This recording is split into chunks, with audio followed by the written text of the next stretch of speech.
Hey, welcome to The Explainer. Today, we're going to tackle a word you've probably heard on the news that sounds kind of complicated: gerrymandering. But really, at its heart, it's all about a simple and kind of wild idea that how you draw lines on a map can actually decide who wins an election, sometimes before anyone even votes. So let's start with the puzzle that sounds, well, impossible. Imagine there's a big championship game.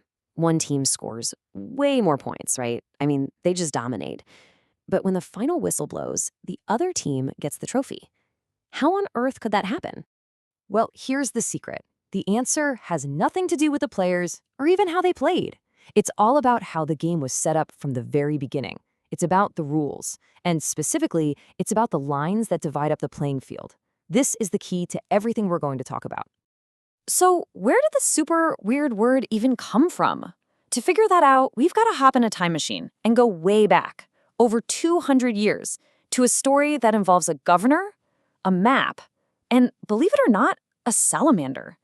Okay, so picture this. It's Massachusetts, 1812. The governor is a guy named Elbridge Gerry. His political party decides to redraw the state's voting maps, to help them out a bit. In February, Governor Gerry signs this new, funky-looking map into law. And just 1 month later, a local newspaper comes up with a brand new nickname for what he did. To poke some fun at this new map, a cartoonist at the newspaper looked at one of these new districts. It was so long and twisty and weirdly shaped, he thought it looked like some kind of monster, specifically a mythological salamander. And just like that, a new word was born. Seriously, they took the governor's name, Gerry, and they mashed it together with salamander. And voila, you get gerrymander. It was the perfect, catchy name for this strange-looking map, and it has stuck around ever since. So that's the wild story of where the name came from. But now let's get down to the nitty-gritty. How does this actually work today? To make it super simple, we're just going to play a little game. Okay, imagine a pretend state with just 50 people. It's pretty clear who's more popular. 30 people support the blue team, and only 20 support the red team. Simple math says the blue team should win, right? Well, the goal is to split these 50 people into 5 different districts. The team that wins the most districts wins the whole election. So here's the puzzle. How can the red team, the team with fewer fans, actually win? It all comes down to 2 secret moves you can use when you're drawing the lines on the map. They're called packing and cracking, and they're the key to solving our puzzle. Okay, first up is packing. This is where you draw the lines to stuff as many of the other team's voters as you possibly can into just 1 or 2 districts. So the blue team might win those districts with like 90% of the vote. But see, all those extra votes are wasted. They win big there, but it doesn't help them anywhere else. And cracking is basically the opposite move. Here, you find a big group of the other team's voters, and you draw the lines right through the middle of their communities, splitting them up into a bunch of different districts. Now, they're the minority in all of those districts. Their votes are spread so thin, they can't win anywhere. By packing and cracking just right, the red team can win 3 districts to the blue team's 2 and take home the trophy, even with fewer supporters overall.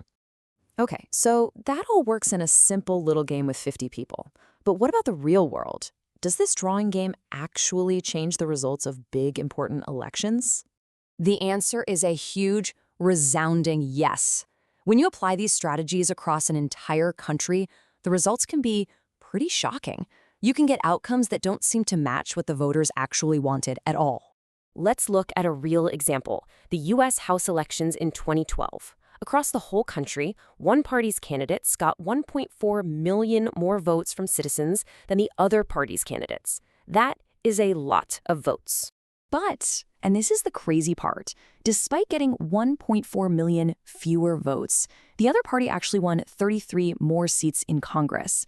It's a perfect real-world example of how drawing the lines can create a situation where getting the most votes doesn't actually mean you win the most power.